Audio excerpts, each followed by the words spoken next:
Cool. Well, thanks everyone for coming and spending some time with us this afternoon. My name's Sam Merriman, and I'll be presenting designing a tokamak, the role of engineering simulation and creating fusion energy. So this presentation will be recorded and put on the UKAEA YouTube channel. Questions can be submitted at any time throughout the presentation in the Q&A box that you can see. Any names submitted with the questioning will not be included in the recording, so they won't go onto YouTube. At the end of the presentation, I'll answer as many questions that we have time for. During it, Ella's going to try and answer some questions as well, so that we keep on top of them. But I would thoroughly encourage everyone to ask questions, no matter what the level. If they are very detailed and very technical with regard to the subject matter, I might not answer them just for the rest of the audience's benefit, or I might answer them at the end, depending on how much time we have left. So the aim of the presentation is to introduce you to engineering simulation and fusion. And I've put this presentation together so that it's accessible to anyone. You don't need a degree in engineering or physics. I'm going to start off with an introduction to what fusion is and what engineering simulation is, or at least my interpretation of engineering simulation. I'm also going to use this opportunity to explain various interesting and exciting tokamak systems that some of which we are designing at UKAEA, some of which we have on our tokamak devices here.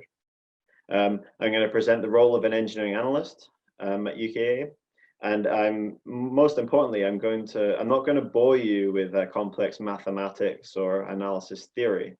While I find this very interesting, it's more of a niche and perhaps not suitable for a public presentation that aims to be accessible to anyone. So the structure of the presentation, I'm going to introduce engineering simulation. I'm going to introduce fusion, and then I'm going to talk about heating the plasma, producing fuel, removing the exhaust, and fusion reactor design. All of this, I hope, will become clear by the end of the presentation as to what they mean.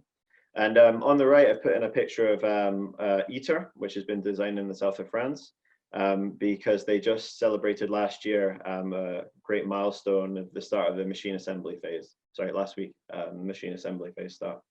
Which is fantastic. So a bit about me. I'm an engineering analyst within the product engineering design group here. I've been here since 2016. Prior to that, I worked as a design engineer in oil and gas, working in research and development in Glasgow. So engineering analysts support a wide range of tokamak systems and throughout the life cycle.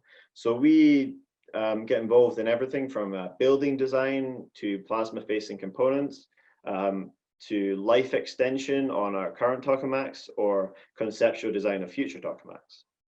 During my time, I've worked on the Joint European Torus jet, which is our site in Oxfordshire, the mega-amp spherical tokamak, which is also at our site in Oxfordshire, ITER, as I previously mentioned, and was originally called the International Thermal Nuclear Experimental Reactor, which has been built in the south of France and is a collaboration among many nations. The EU's demonstration power plant program, EU Demo, and the UK's new spherical tokamak for energy production, STEP. Some of my professional interests are elastoplastic analysis, fatigue, breeder blankets, and system architecture design. Additionally, I work on JET's neutral beam shift in operation, which is completely different to my day job, but is equally interesting, and we do cover the neutral beams later on in the presentation. So, an introduction to engineering simulation. Engineering simulation is a broad and debatable term that varies across industry. It's generally considered to include finite element analysis and computational fluid dynamics. I would generally define it as the use of a calculation to ensure that engineering design conforms to the requirements placed upon it. It should generally start with simple hand calculations, similar to what the audience probably did in school.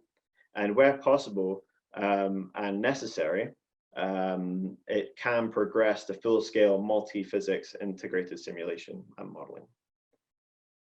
So to bring it back to something a bit simpler and a bit more understandable, I'm going to use this example in various stages through the presentation. So say we were designing a new can of juice, so called a fizzy fusion juice that you can see on the right there. The can may have specific requirements. The requirement may be it must not burst in your bag. And it could also be it must cost less than 10p to produce. A designer could minimize the cost of the can by reducing the can's wall thickness. But in doing that, how would they ensure that the can doesn't burst in the bag? So some of the methods for doing this include making multiple physical cans designs and testing them. So producing 100 different designs and filling them up with pressure and seeing when they break, or put them in the bag and seeing when they burst. They could design cans based on previous designs. So obviously when it comes to juice cans, we've got years and years of experience doing this, not at UKAEA, but within the can industry. And you can also use engineering simulation to design can wall thickness and predict when they might burst and design around that. So generally, engineering design utilizes all three methods, and depending on the type of design, it utilizes them at to different degrees. So, an introduction to fusion. I am pitching this at a very high level, so if there are any physicists among the audience, I can clarify things in a bit more detail, but this is just a general sort of introduction to fusion. There are some fantastic resource and webinars done by my colleagues that are on the UKAEA YouTube channel. So I would encourage you to go and to watch these as well. But generally, so specifically, fusion is the combination of atomic nuclei. The sun is the best example of a sustained fusion reaction. The core of the sun is about 15 million degrees, and gases at this temperature form plasmas. Plasmas are the fourth state of matter, when the positively charged nuclei and the negatively charged electrons can separate from one another, move separately from one another. So in school, obviously, we've generally learned about the three main stages of matter: solid, liquid, and gas, and the fourth state of matter being plasma. Within the sun, the gravity, given its mass, confines and compacts the nuclei, allowing this fusion to take place. Confining and controlling these high temperatures on Earth, however, which we would need to do to produce energy from fusion reactions, is a bit more challenging. So this webinar is going to focus on magnetic confinement in a tokamak. There are other ways that are proposed and being researched of producing fusion energy, but this one's really going to focus on the tokamak. And most fusion tokamak power plant designs fuse isotopes of hydrogen. So these isotopes are deuterium and tritium. So in the top right there, you can see a nice wee graphic of this fusion reaction, with the hydrogen isotopes being different numbers of neutrons in the hydrogen.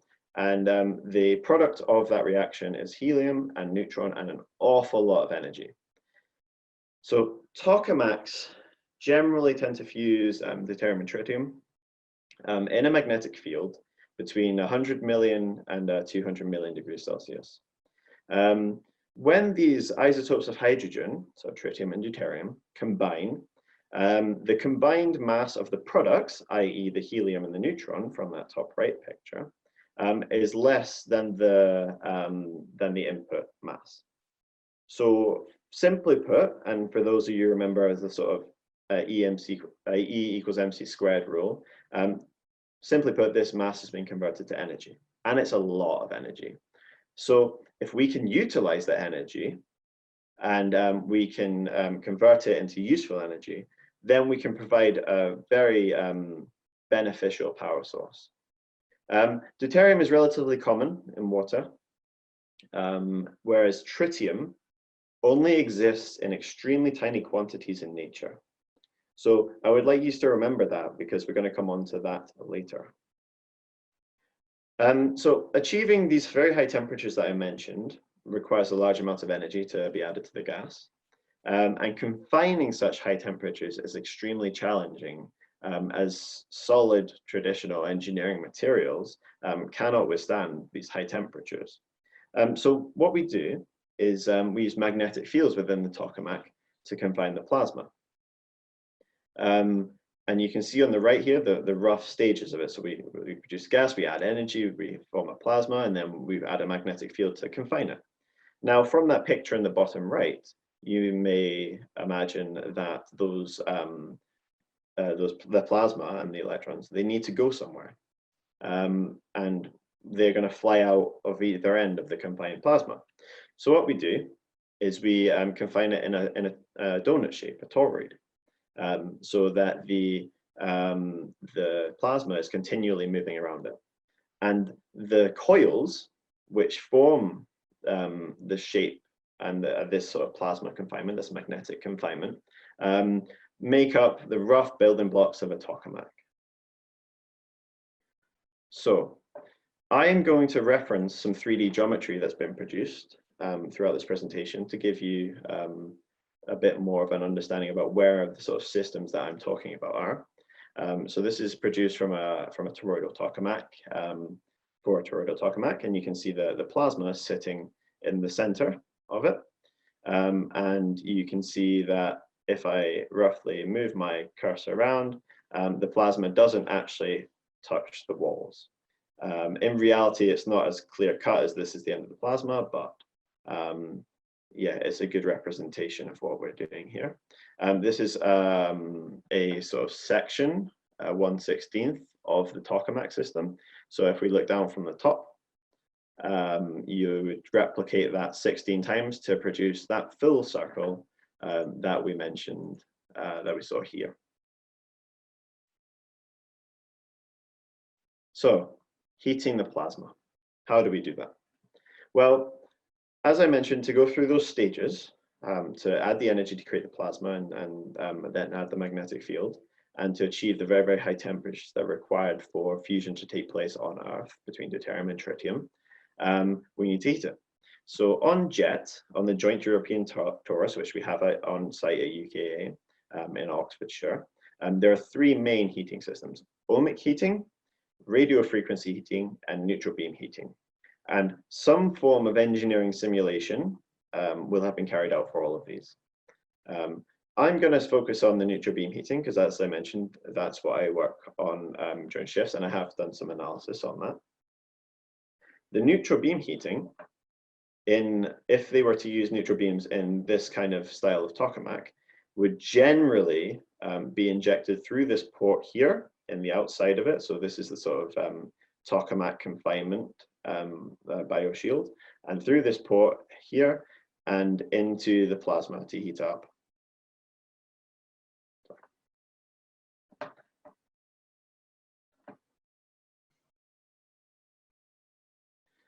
So the neutral beam system and the neutral beam injection, it fires neutral particles into the plasma and uses these neutral particles to transfer energy to the plasma. The neutral side of things is really important here because, as I mentioned, the plasma is confined within a magnetic field. So if they are charged particles, they will interact with that magnetic field and they may not reach the plasma. So we use neutral particles to do that. The way I tend to describe this when we're doing tours during normal times is similar to playing pool. If you fire the white ball at a group of pool balls, the white ball has a lot of energy. It then hits the stationary pool balls and they scatter everywhere because you've imparted the energy from the white ball into the other balls. Now, that admittedly, that's very simplistic, but it's a good way of visualizing what's going on here in terms of heating the plasma up. Generally, in neutral beam injection, we go through 5 rough stages. There's a lot more, but roughly think about it in 5 stages. So we prepare the systems, we form ions, which are then accelerated to very, very high speed. We then neutralize those ions, because I mentioned that neutral particles are really important to be injected into the plasma. And then we heat the plasma after they enter, as I just described. So don't hang up too much on these kind of what's going on here, because it's quite complex and it probably deserves a talk on its own. But each stage heats the wider system in different ways. So right at the back of these neutral beam systems is something called the pinny. And the pinny is actually what generates these ions and accelerates them up to high speeds. The pinnies can be assessed using engineering simulation. And this is very important because in this region, we don't have any cameras or sensors, unfortunately, because the loads that are imparted upon it, we can't put them there. Well, we may not be able to put them there. So we need to understand what's going on in these systems, and simulation allows us to do that under different sort of loading. So if we look at this video on the right hand side, this is right at the back of the pinnies where the ions are generated in that first stage I mentioned. This is showing a contour plot of temperature. So on the left-hand side, you can see the temperature. You may be able to read it. It goes from 20 degrees to 145 degrees Celsius. And as I turn this video on, what we're going to see is a simulation of how that temperature changes as we go through those 5 stages that I described. So I'll just play this for you. So originally you get a uniform heat flux, and then you get a very complex distribution of temperatures. Due to the magnetic field and the heating that goes on, the heat flux that's applied to the system, and you get a very, very high hotspot of 145 degrees Celsius. Now, luckily with the materials, and this is an actively cooled component, so it has water flowing through it to cool it down. And for the materials that this is designed out of, it's not going to melt for these temperatures. Now, what we can do when we have these temperature and these temperature distributions that we've obtained through simulation, we can then use that to predict when things might break, how often you need to replace them. And this is very valuable information, as you may imagine, for the sort of operations team on JET or MAST, which also has these systems. So it's really critical that we are understanding what's going on in these components. So now to produce the fuel for the plasma. I mentioned right back at the start that we need to produce tritium because it's so rare in nature.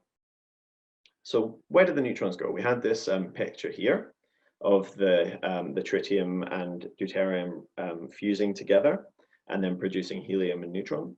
So where did the neutrons go? And broadly speaking, the neutrons go everywhere. And that is because they don't interact easily with materials, and so they're challenging to stop. But capturing these neutrons is critical to fusion as an energy source. So the challenges are how to capture these neutrons, and how to protect neutrons against, protect components against neutron damage. And additionally, how do we produce fuel? How do we produce tritium? And this is really where the breeder blankets come in. So the breeder blankets, if I go back to my model, the breeder blankets are this purple component here. So the red components, as I said earlier, is the plasma sitting confined magnetically in the center. And then around the outside is this purple component, which is the breeding zone, the breeder material, the breeding blanket.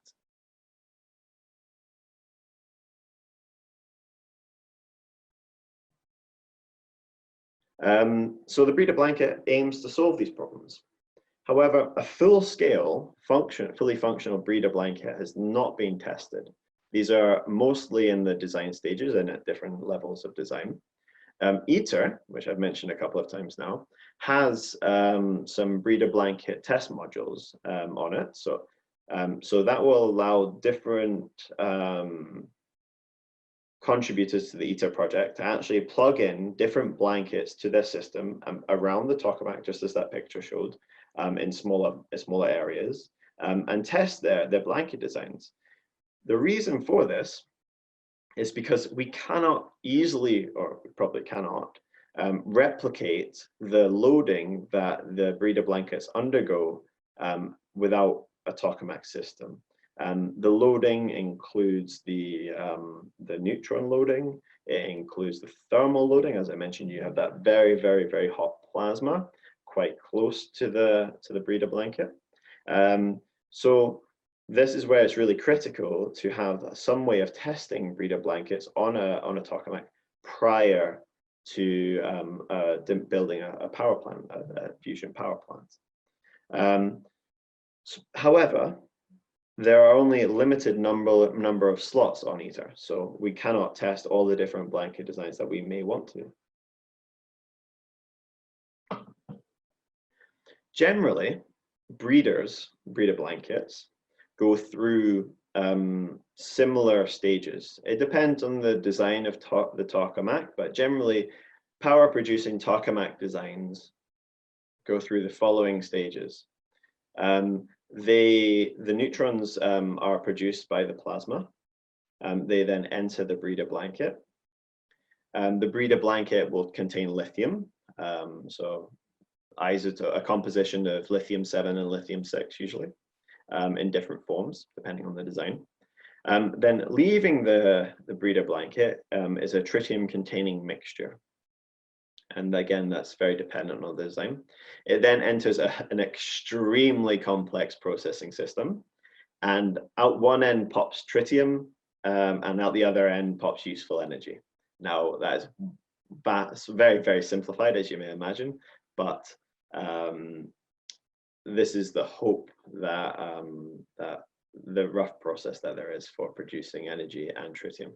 And then that useful energy can be passed to the grid and can in future hopefully power the needs of everyone. So yeah, the breeder blanket does undergo significant loads in this process, and one of those loads is the electromagnetic confinement, the electromagnetic load due to the confinement field. So going back to that picture at the start, you have the magnetic confinement of the plasma.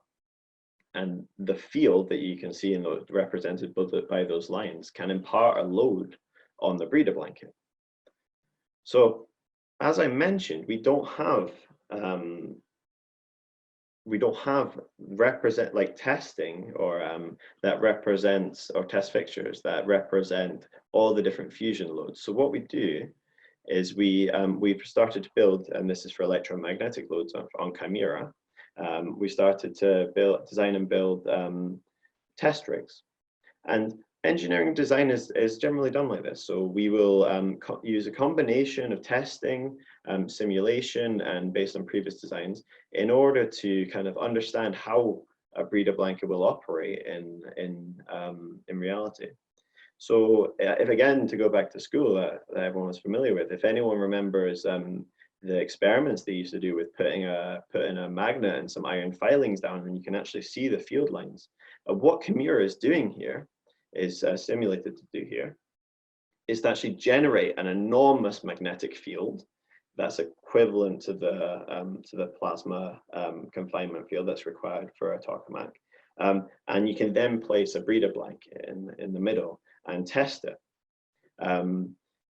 This is been commissioned by UKAEA, and it's due to be installed in a new UKAEA facility in South Yorkshire.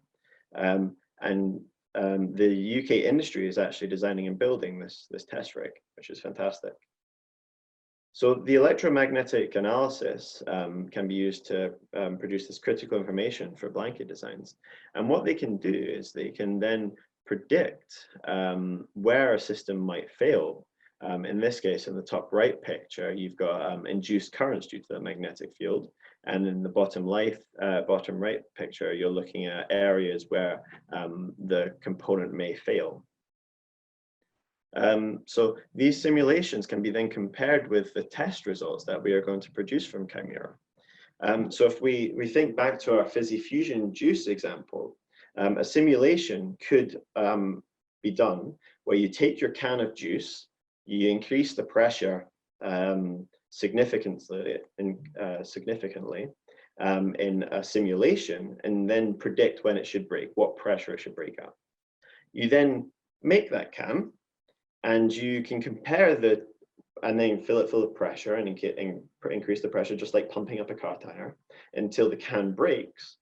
And then compare where the can actually broke with your simulation results.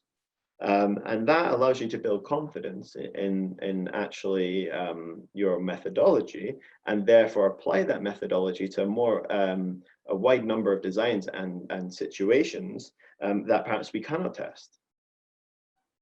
So moving on to removing the exhaust. My other question, the other sort of question I've posed here is, where does the helium go? So we roughly know where the tritium comes from. The deuterium is pretty common in seawater. Well, it's common compared to tritium. We've seen what we want to do with the neutrons. So where does the helium go? And for the purposes of this presentation, the helium can be considered an unwanted product of the deuterium-tritium fusion reaction, which is commonly known as DT fusion reaction. And as with a lot of mechanical systems, having an unwanted buildup of unwanted product can damage the functionality. Therefore, what we want to do is we want to extract that helium from the plasma. There's a lot more functions we want to do, but for the purpose of this presentation, we want to extract the helium from the plasma. The challenge is, as I mentioned, the plasma is extremely hot. We cannot have any contact with the hot core of the plasma and our mechanical systems without risking significant damage. So we have to somehow extract the helium, which is very hot. It's not as hot as the core of the plasma, but it's still very hot. And it's likely, depending on the design, to require some contact between the high temperature product and a solid. And this is where the diverters come in. So the diverters are designed to fulfill these extraction functions, plus some other ones. And to give kind of an idea about the kind of loading that these diverters will undergo because of that very, very hot helium and other products contacting this, you can compare it to the space shuttle, a fantastic engineering achievement. So from this reference that I provide at the bottom, which is publicly available, which is finite element reentry heat transfer analysis of a fusion space shuttle orbiter, from 1986. The predicted heat flux, so the predicted heat flux is approximately 10 times less for that space shuttle in that particular paper than the load on some diverters. Obviously, as they went through the program, that might have increased, but for this particular paper, it's about 10 times less. Additionally, the space shuttle has a single-use sacrificial components, I believe, for its design, whereas the diverter, to make a fusion power plant economical, need to have a much longer life. We do have some benefits in diverter technology, though, because diverters already exist and already on tokamaks. So JET has a single null diverter, and MAST is just being upgraded and should be entering operation soon with a new SuperX diverter. And these different diverter configurations are important because they are ways of reducing that heat load. The plasma can be shaped. So I mentioned JET and MAST having different diverters, and the shaping of those diverters allows you to reduce the heat load. And that's really an area where physics and engineering work together. On the one hand, you want to shape the plasma to reduce the heat load, and then on the other hand, in engineering, we need to make sure that we can demonstrate that we can handle these loads that will be applied based on that diverter type. So as with the space shuttle, the engineers need to be confident. We need to be confident before building these kind of systems. And as with the space shuttle, the eagle-eyed among you will have noticed that the title of that paper is in finite element reentry. And right back at the start, I mentioned one type of engineering simulation was finite element analysis. So what we do is we can use simulation, and in this case, we can take a section of materials that are likely to be diverter type materials, and we can put them under a structural load that represents diverter conditions. This simulation can be done for a test specimen. We can then go away and actually build that test specimen and test it, similar to the blankets, and find out when it breaks. So if we watch this video, we will see this test specimen has got a very cool crack propagating across it with some very interesting element technology. So the crack propagating across that test specimen can be compared to the crack propagating against a test specimen in real life. So if we actually did this test. And that allows us to build confidence in our methodology for doing these sort of crack simulations. And then we can go and perhaps based on, if we have the right test results and the right simulation, we can go away and we can actually build simulations of larger components, not these small test components, but larger components, and have more confidence in the methodology that we are using to assess them for crack propagation. So, fusion reactor design. So how can we use these simulations to actually help us design fusion reactors? All the simulations that I mentioned previously are critical for helping us design fusion reactors. However, it's important to remember that fusion reactors are an extremely complex interaction of different systems, often competing for, which have competing requirements. So designing a fusion reactor is extremely challenging, as you might imagine. The models can be brought together, and different models at different levels of fidelity can be brought together in fusion reactor design codes. Doing this can allow multiple design points to be assessed rapidly, and numerous outputs can be provided for further investigation. So you can see this great picture here on the right from a code called Blueprint. I realize that you might also notice that this is very similar to the output that I've been showing you, and I forgot to show you for the diverter, which I'll show you where it is in a second. But bringing it back to our simple example that we've been working towards. So this fizzy fusion juice could use integrated design codes to look at multiple engineering designs and assess them for their strength and their costs. So automatically, a design code, an integrated simulation, could build these 4 pictures that you see here, these 4 different designs of can for our new fizzy fusion juice, and run them through an engineering simulation that models the strength of the can and sees when it fails and looks for when it is predicted to fail, and also spit out the cost of that can.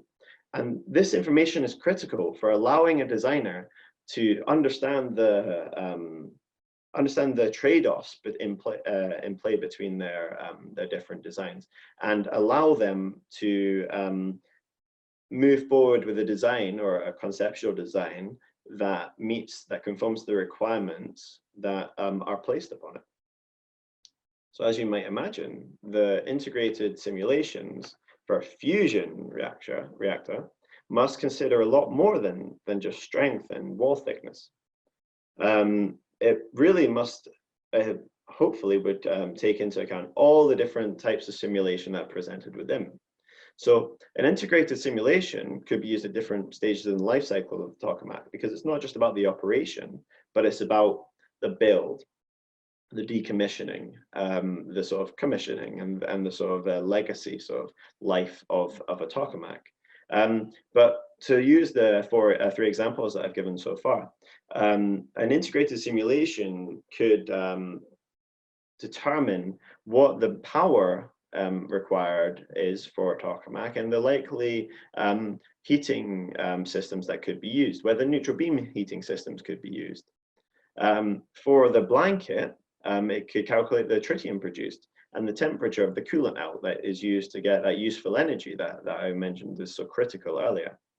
And for the diverter, it could help the shaping of the diverter and that balance between the sort of the physics and the plasma shaping and the engineering design. And while I'm talking about engineering simulations, integrated simulations are likely to require both physics simulations and engineering simulations in one multidisciplinary environment, which to me is one of the things that makes it so exciting working in fusion. So we have some design code. So Blueprint is actually one of the codes that we have that allows this rapid assessment of multiple different concepts for a fusion reactor. And additionally, Blueprint can generate 3D geometry, which can be shown off at nice presentations like this. So this geometry that I have here can be used, is produced automatically within Blueprint. Which is, as you may imagine, not only for something like a presentation, but for aligning people with the correct design and for doing all these different integrated simulations is really, really beneficial and really important to my mind, from my opinion, to the production of fusion power plant design quickly. So just because I skipped over earlier, and I apologize for that, this actually, the green region here at the bottom is actually where the diverter sits. So that's the diverter region. And you can see these red outline here where plasma, so the exhaust, the scrape off layer, and the exhaust actually strikes a solid material. And that's where the extreme heat flux comes in. So in conclusion, which is probably for the best because my voice is starting to go, engineering simulation is key to designing and operating current and future tokamaks. Designing products with engineering simulation and physics simulation, so design by analysis, can allow confidence to be built and to build confidence that a design can conform to the requirements during its lifetime. It's an exciting and interesting field, combining all these engineering disciplines. So it's very hard just to focus on, say, structural engineering when you're so when it's so interrelated with plasma physics or sort of fluid movement and things like that. And these examples of simulations are only a small part of the simulation work that's done at UKAEA. And I cherry picked them based on the things that I felt people might find interesting and components that I like to talk about. But there's a huge amount of different simulations that we do. And finally, fusion juice does not exist. But if it did, out of the can designs that I've shown, the one with the hemisphere at the bottom and the rounded corners is what I would choose. So I hope that everyone's been submitting questions during the presentation, and I'll move on to answering them now. We've got about 20 minutes left. So how to find out more? On the web, you can go to these websites here, so www.ccfe.ukaea.uk, www.eurofusion.org. You can email the communications team at communications@ukaea.uk. And you can also follow the official handle on LinkedIn, Facebook, Twitter, YouTube, and Instagram. So yeah, feel free to submit any questions in the chat, sorry, in the Q&A box, and I will start going through them just now.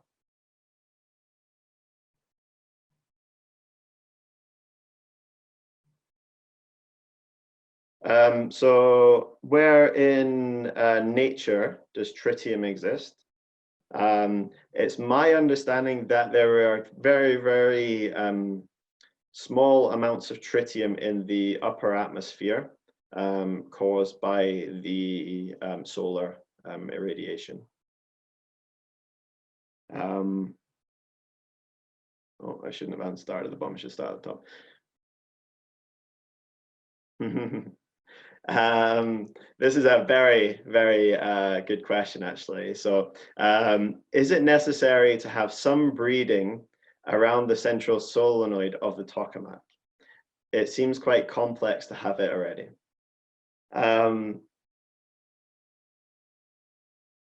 Tritium breeding is extremely important.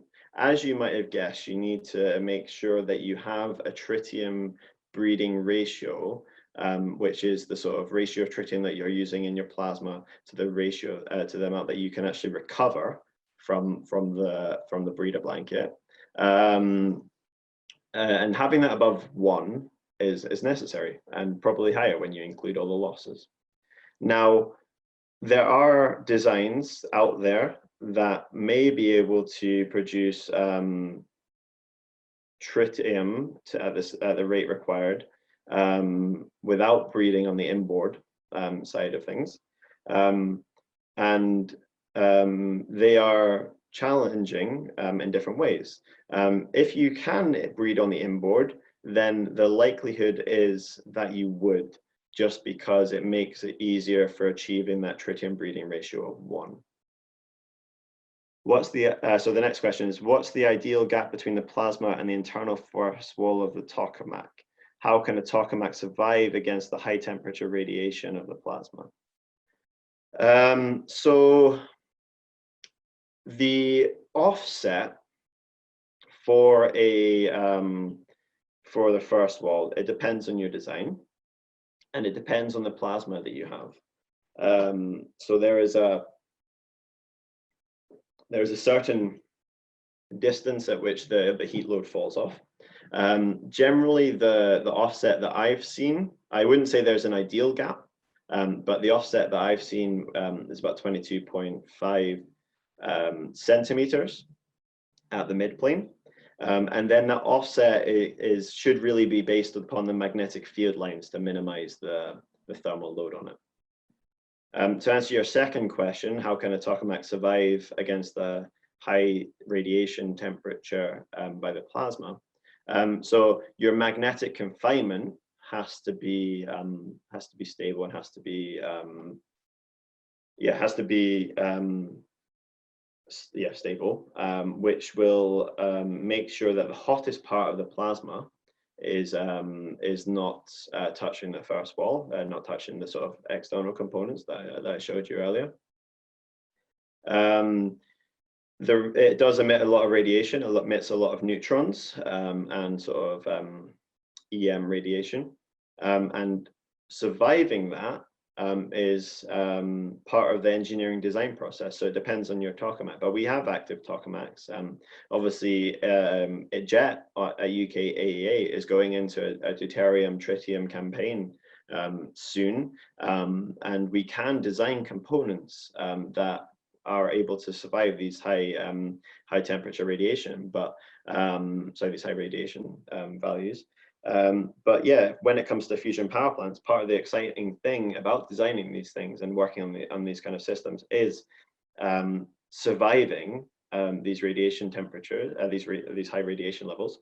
And when I'm talking about surviving, it's not surviving a single off event, but we have to look at surviving and having a life that's long enough that allows you to run an economical fusion power plant.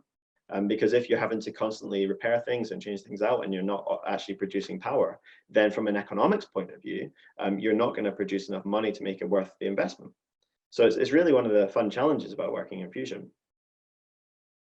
So what temperatures do you need to get to in the tokamak to allow for successful fusion?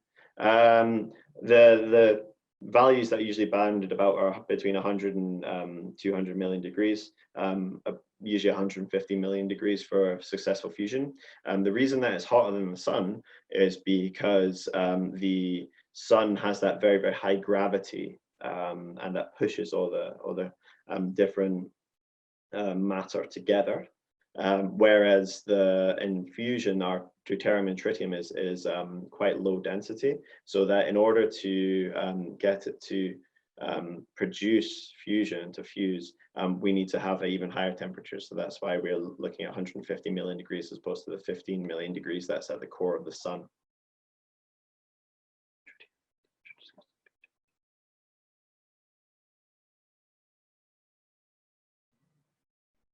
Yes, so this is another question. Temperature was discussed as a big challenge to overcome with regard to wear and tear. Does pressure pose similar risks in a tokamak? So the pressure is important, no doubt. Tokamaks have to operate in vacuum, so at some point there's a pressure boundary between the air and the environment that we live in, and the vacuum in the center. Additionally, I mentioned active cooling on the pinny backplate example. And the active cooling means that you have in this case on the pinny backplate, but depending on the system, you have some sort of fluid flow through the system, which means there is a pressure upon it.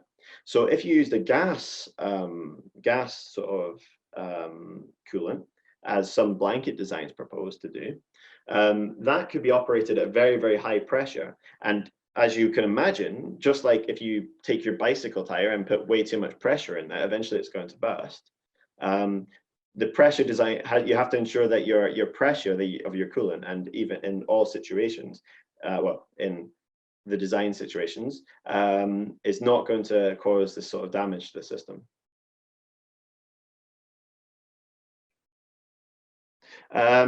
So I mentioned that 3 different heating mechanisms are used on jet.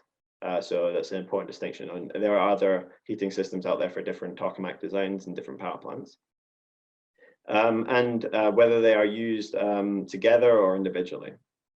And are they tailored for a different situation? They are tailored for different situations, and you would have to, I don't have enough background in plasma physics as to what they are, but during shifts we do sometimes operate them together. Certainly the ohmic heating and so yeah, all 3 of them to get the power up to high enough level. Ohmic heating is used on jet like pretty much all plasmas, because it's what actually drives that initial kind of plasma formation. After about 20 million degrees, when the electrons are able to separate from the nucleus, it doesn't give too much additional heating. So that's where you need to introduce other heating systems like neutral beams or RF. Do I specialize in one area of simulation, thermal? So yeah, the question is, do I specialize in one area of simulation, thermal, stress, electromagnetics, or do I work on several different types? So I personally specialize probably in elastoplastic analysis. So stress and thermal and things like that. I do have done electromagnetic simulations in the past. Generally, I think most engineering analysts will have 1 or 2 specialties, and they will kind of, but you can work on many different projects. One of the really good things about working at UKAEA is there's always someone who's got expertise in some area.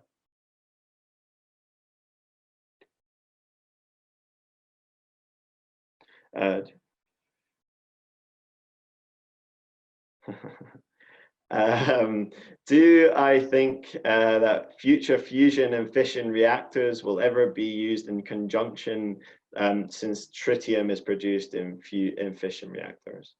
So I mentioned that tritium is very scarce in nature. The tritium that we do have generally comes from CANDU reactors, which are Canadian fission reactor design. And it's in small quantities. I don't think it's in quantities that were required to produce power plant level style cell designs. But for the upcoming tritium campaign on jet, I believe, so I would need to double check this, but I believe that the tritium has been procured from these CANDU reactors. Yeah. Do you know of any computer?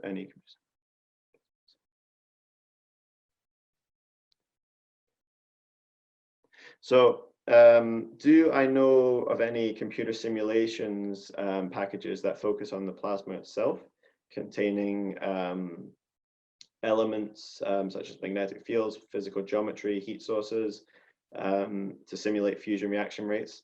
So I believe within the physics community, there will be some form of simulations that kind of cover these things.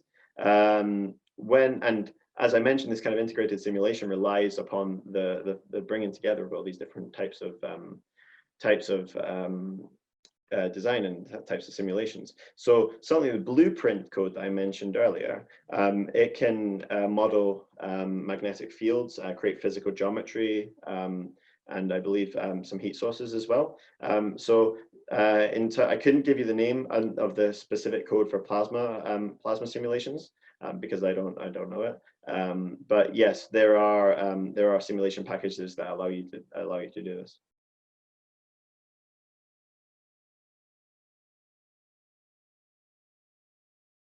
All right. Okay. Yeah. I really like this question. It's about sort of compounded conservatism.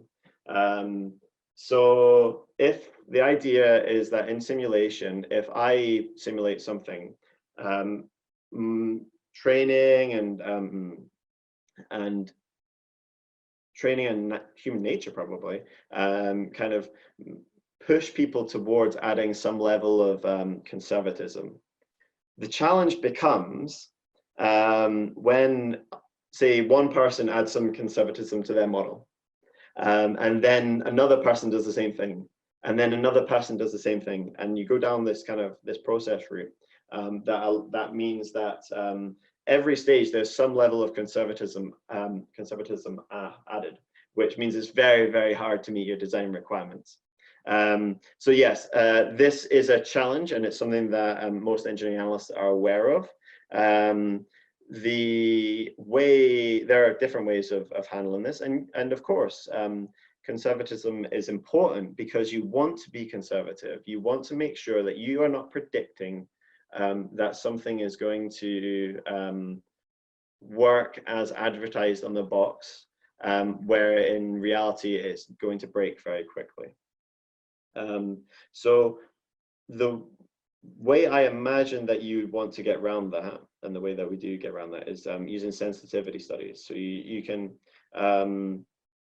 analyze, if you have an integrated workflow and an integrated design, you can run many simulations and understand what happens if a particular variable is changed slightly, and how that impacts on your final result. How do you validate your results from the FE models? I'm going to come back to the question on how to validate the FE results.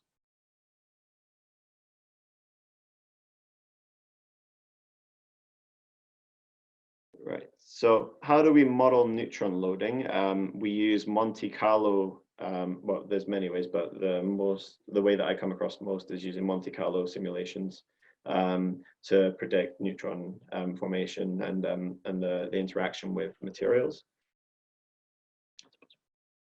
Yeah, so is it possible to increase the tritium and deuterium density in the plasma? Absolutely.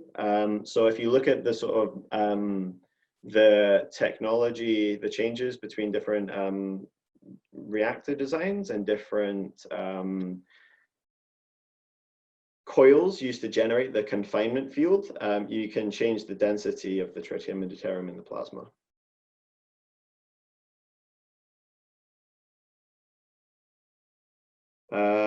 If I believe on the superconducting type that we tend to use for that particular design, it'll be low temperature superconductors.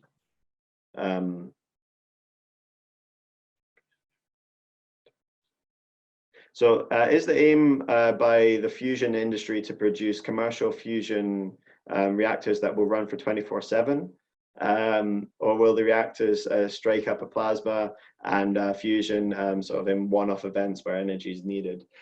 So I can't comment on the specific on how you would operate a fusion reactor, whether you would have a base load that's going all the time, or whether you would operate it when needed. For example, to make up for lulls in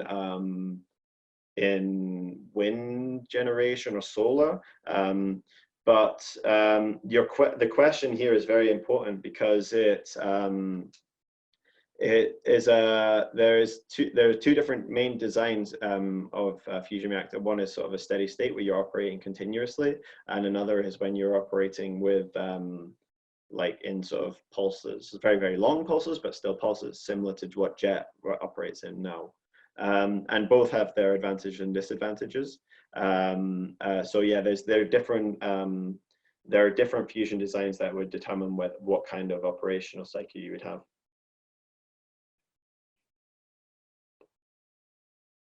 Yeah. Okay, so I'm kind of on to the very detailed questions now. So I've got another 4 minutes. I'm going to I'm going to go through them. Just on the blueprint code, there is a paper out there.